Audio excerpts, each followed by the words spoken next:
BierTalk. Gespräche über und beim Bier.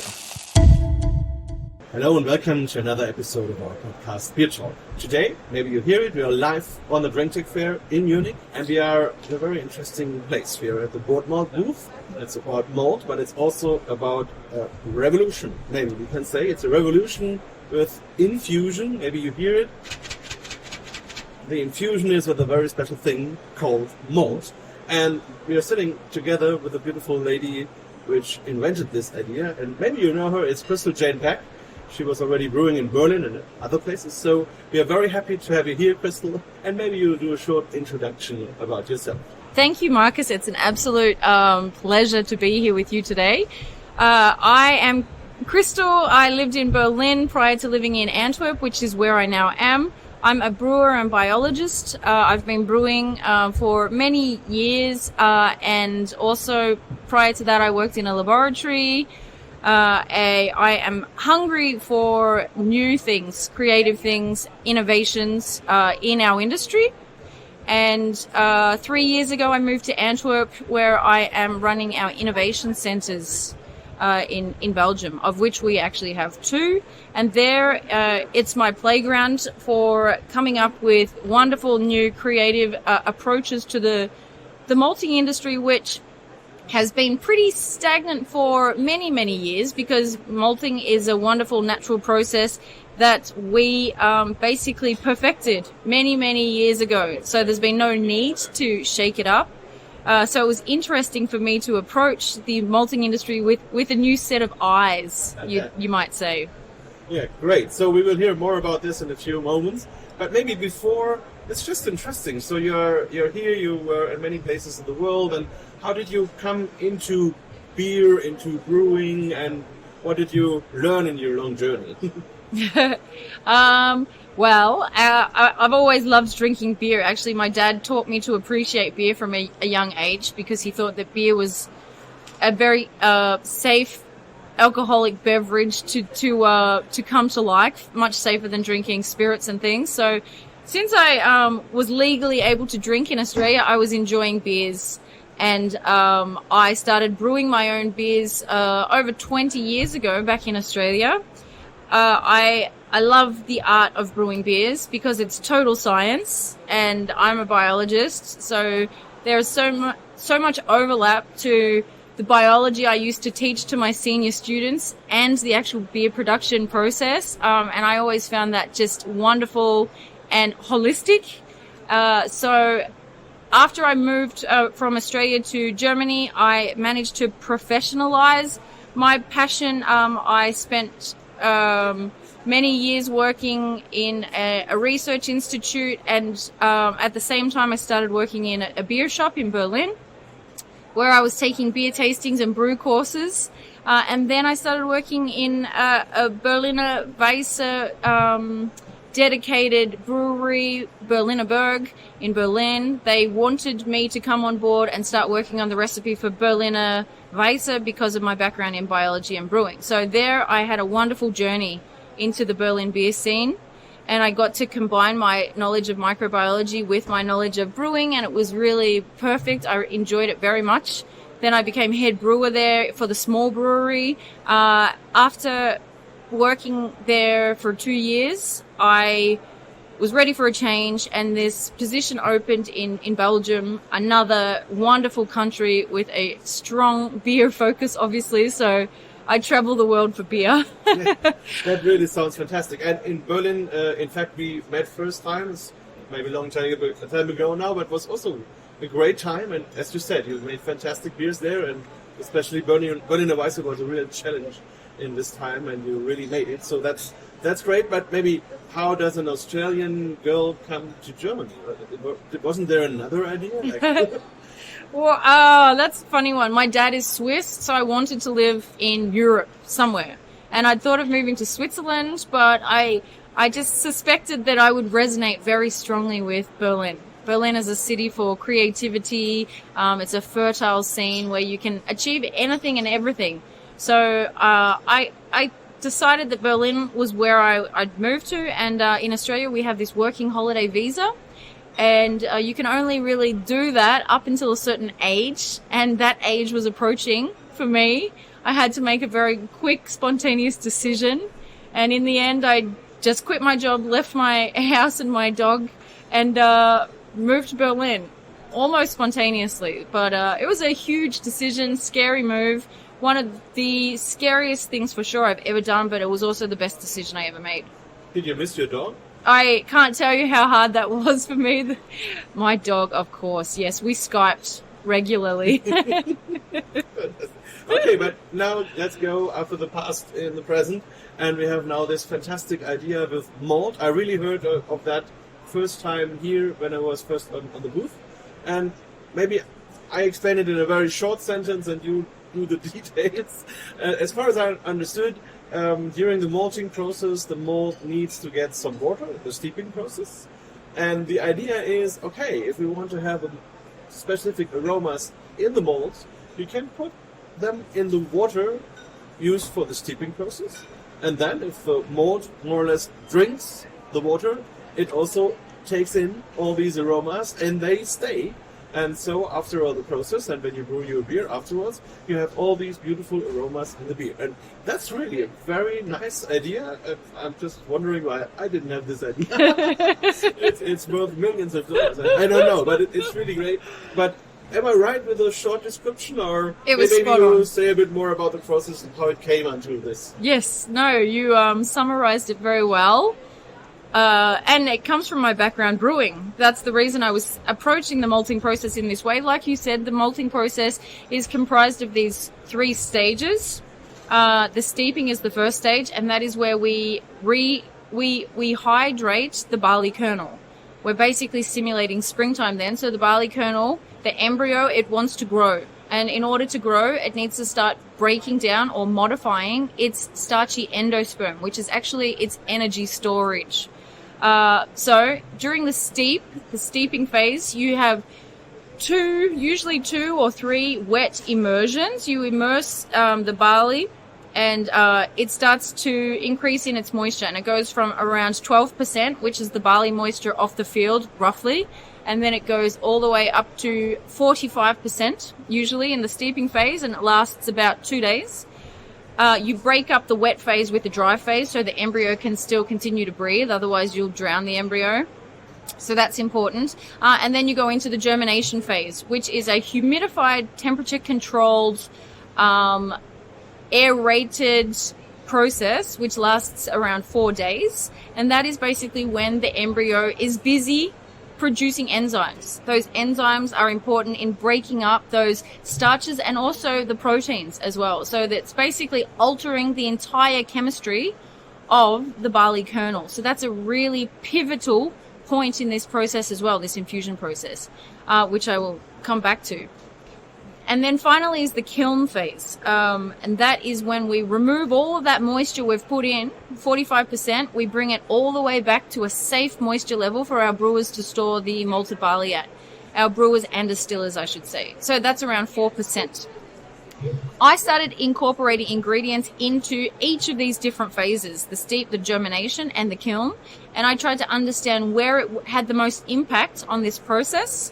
And there is no simple solution. Actually, every infusion is different. It's like really being a chef in the kitchen. You really have to tweak things as you go. Sometimes I use fresh fruit, and fresh fruit can't stay in the process very long because the malting process takes around 1 week. Fresh fruit would begin to compost, so you add at different time points. But in the end, what I found that contact time and the potency of the raw ingredients, that is what makes these malts very, very successfully. So if I add, for example, cinnamon sticks or star anise into the steep water, then already the water becomes very infused with these strong aromas, and the barley immediately starts to drink. It starts to drink these aroma compounds, and they get very, very robustly entrenched into the endosperm. It's fascinating. When you think about it, barley is just a very thirsty sponge waiting for moisture. So it makes complete sense. So I'm wondering as well, Marcus, why you didn't think of this. Yeah, I of course I do a lot about smoked malt. Yes. And we had lots of discussions. What is the difference between a traditionally produced smoked malt, where the grain is the whole process in the surrounding of smokiness, or the industrial one where you have a normal malt and put it into the smoking chamber afterwards. And of course, there are differences, and also it's a difference how deep the smoke is in the grain, and I think that's quite a similar process. If you have for example, the cinnamon aroma all the time around, and it really goes into the grain, and the cinnamon stays also during the process. So of course, it's like having been in a discotheque 20 years ago, all the people were smoking, and after maybe 10 hours dancing, if you go out 2 nights longer, you still were smelling like a smoking guy. So that's really maybe the same thing. And so it's really interesting that it also works with spices and things. And maybe we try a beer to talk about it where you have used the malt. Yes, absolutely. Let's open something. Do it close to the microphone. Perfect. So people can hear. There's actually something happening. It's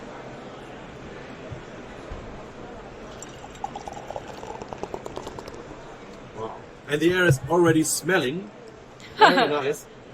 Yes, so this is my Antwerp chocolate brown. It's actually a Belgian chocolate brown ale with a twist of orange. That's what it says on the label there. Yeah. And this is a beer that I brewed actually as a tribute to one of my favorite styles of beer, American brown. Which you don't see very often. In my beer shop, I used to have a lot of the smutty nose chocolate brown, American browns. They were legendary. I love the style. But an American brown is a really drinkable brown ale that has a smoothness coming from Cristal and chocolate malts usually, but very fragile and subtle. It's not anything as heavy as a stout or a porter, for example. And in fact, if you drank this beer blind, you probably wouldn't even know it was a dark beer because everything's in balance. It's supposed to be incredibly easy to drink, just like an ale, but just with the complexity of a nice roundness chocolatey. I thought it would be really interesting to use an infusion malt that I made just to brew this beer, actually, a chocolate orange infusion malt. And I used cacao nibs and orange peels in the malting process. So, tell me what you think. Yeah, so we have a quite dark brown beer with a nice brownish foam. Beautiful in the glass, to be honest. Very, very, very nice. And really attractive color. And if you smell it, we have a hint of orange in a very nice way. Also with tangerine. And also some little spicy and nutty notes. And then there is, of course, chocolate also, and more like dark chocolate. So very, very intense, roasty chocolate character, but still very balanced. So it's a very nice smell between these two things. And as we learned, in general, chocolate and orange are a very nice composition. So that works a lot. And I would love to have Pete Slosberg sitting with us. He more or less invented the American brown ale many years ago. I will tell him about that, so it's fantastic. And let me have a sip.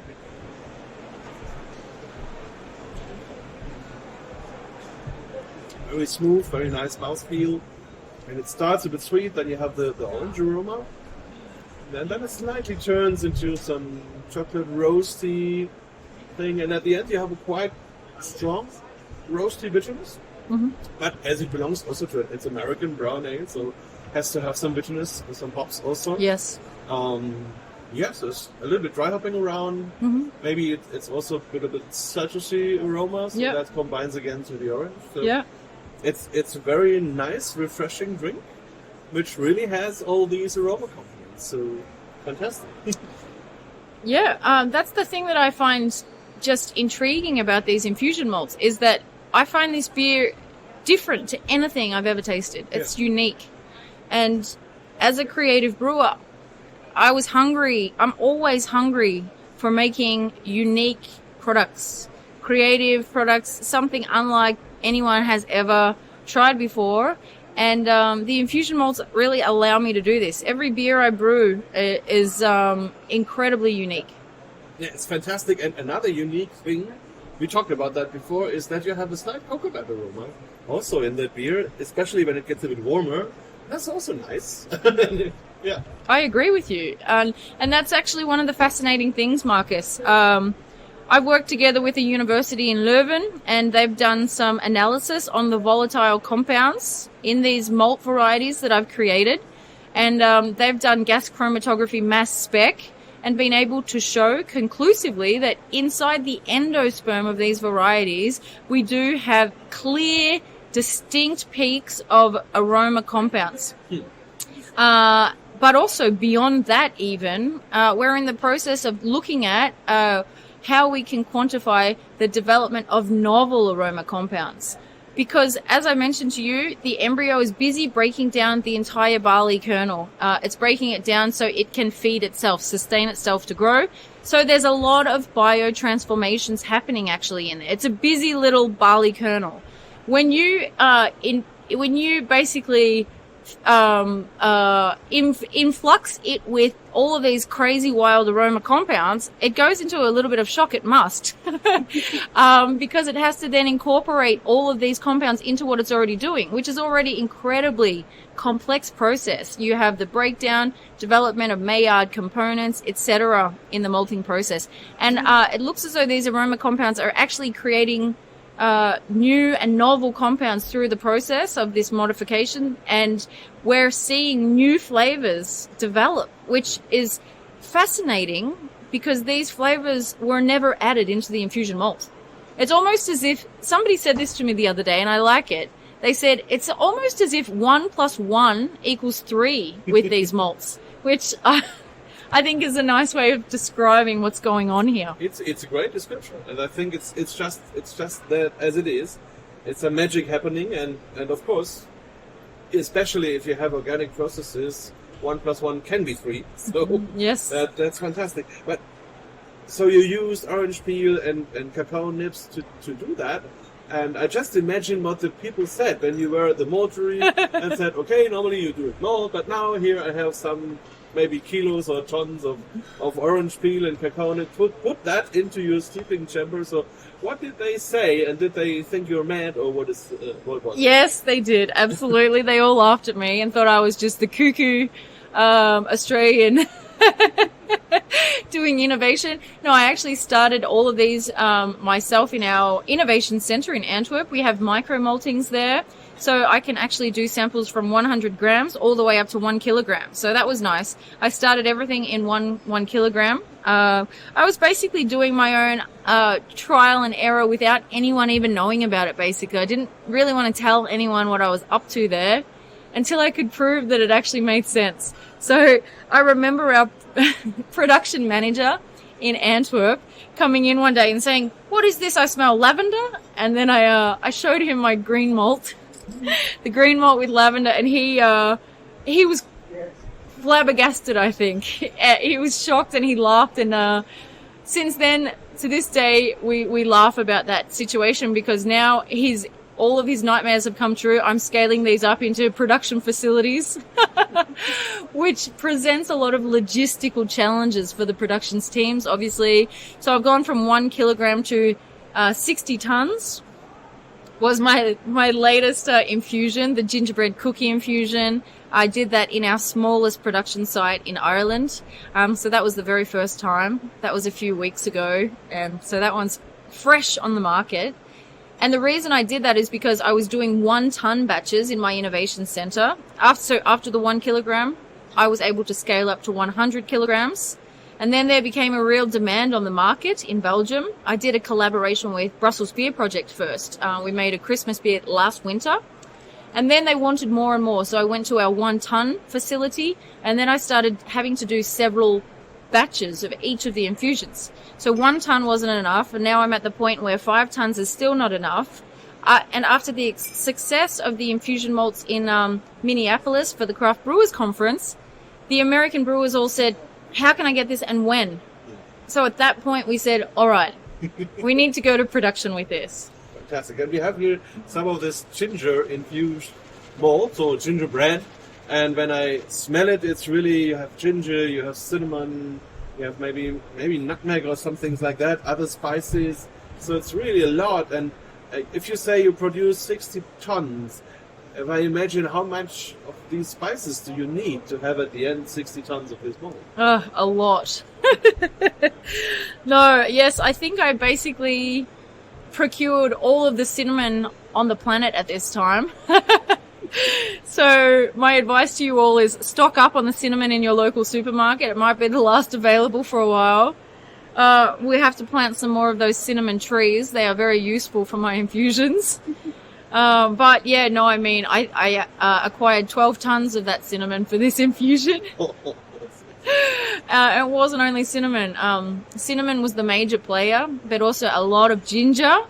Gingerbread cookie is heavy on cinnamon and ginger, of course. And then I also had 4 other things: nutmeg, allspice, cloves, and black pepper. A little bit of black pepper was the secret magical touch. And it's a fascinating aroma, even if I just smell the malt. So that maybe could be another thing you could use it if you just would smell the malt. But I think you also have a beer with Absolutely, I do. Here it comes. Beautiful.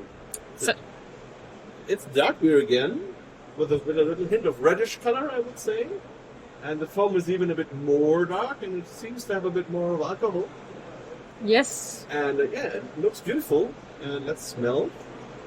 Oh yes. And there's all these ginger, orangey, zesty, also nutmeg. So all the components, they're here. And it's really like biting in a cake. Hey, let's have a sip. Fantastic. It's all there, and it's very drinkable, very nice beer. You have the background of the beer, so it's a full complex beer with all these aroma and spices. It's fantastic. What is it? What is it meant? Well, this is a Belgian double.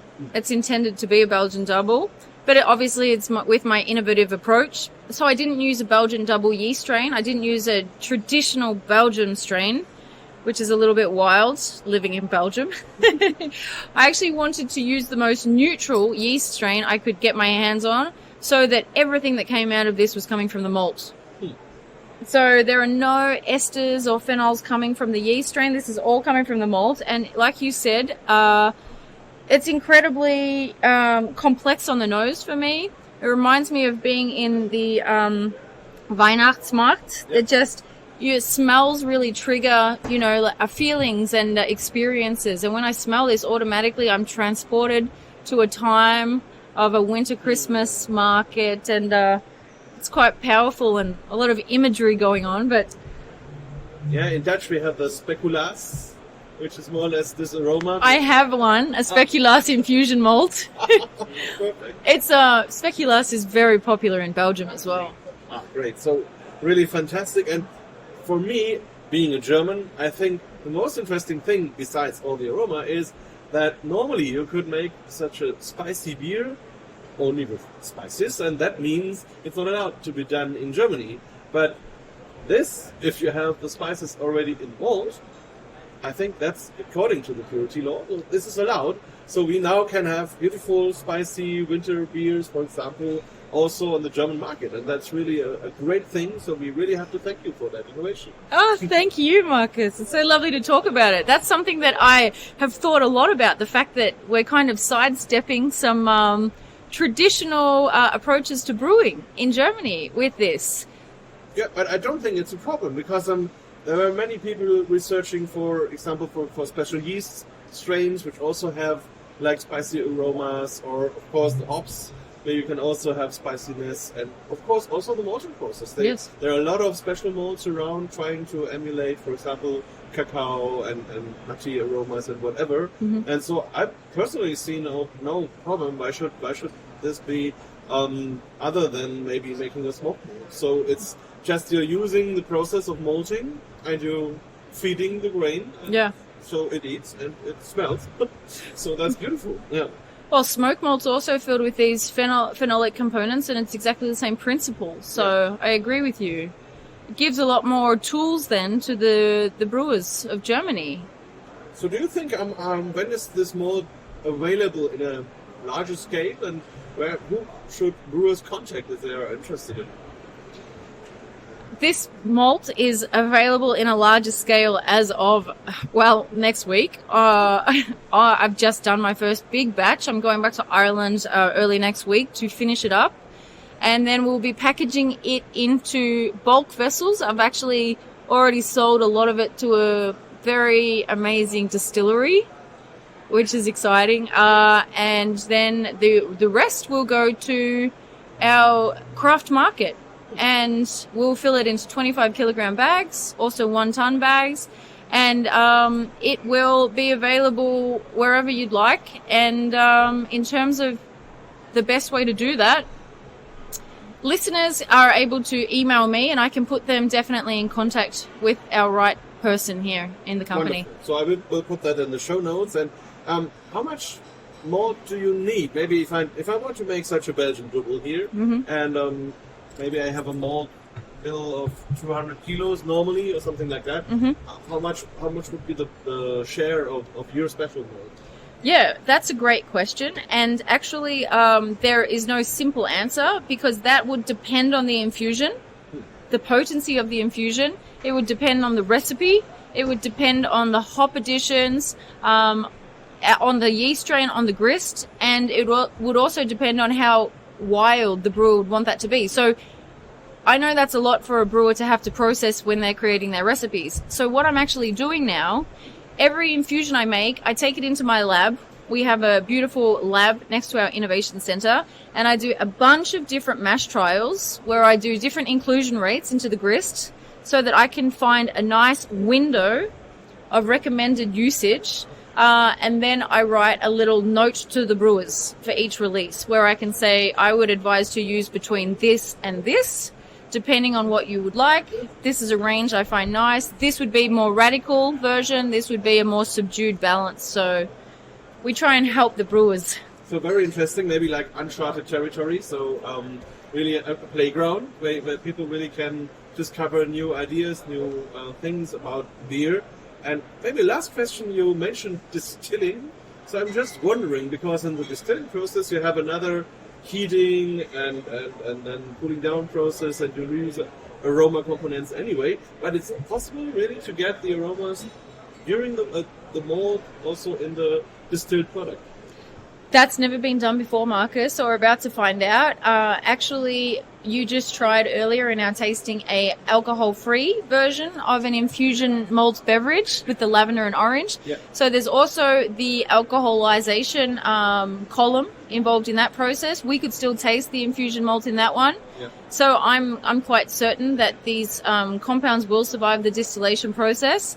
But the distillery I'm working with are in the process of running tests in their laboratory at the moment. But they are so convinced by it that they will go directly into production in the coming weeks. Also, they have the ability to fine-tune the process as they go. So whether or not they would do triple distillation, double, that all remains to be seen. And as you said, this is all uncharted territory. That's what innovation is. So we have to roll with the punches and see how things go. But it looks good. That's fantastic. So we will be curious, and maybe we can come back to that in a later episode. Very, very last question is, at the end of our tasting, you gave us a malt shake. And that's very unknown in Germany, but it tasted fantastic. Yes. So maybe you can just give our listeners the recipe. Yes. And they can recreate that at home and have a nice malt shake, maybe in the future with your nice malt. Yes, absolutely. Malt shakes are not new by any means. They've existed for a long time in Australia, but mostly in America. Malt shakes were a popular thing back in, I'm not sure exactly when, in the 80s, early 90s. You could actually get malt shakes at the baseball matches. And malt shake is a simple milkshake where the sugar addition is replaced with malt extract, which is a very natural sugar. It's maltose. So it contains these beautiful malty notes that we all love, us brewers, obviously.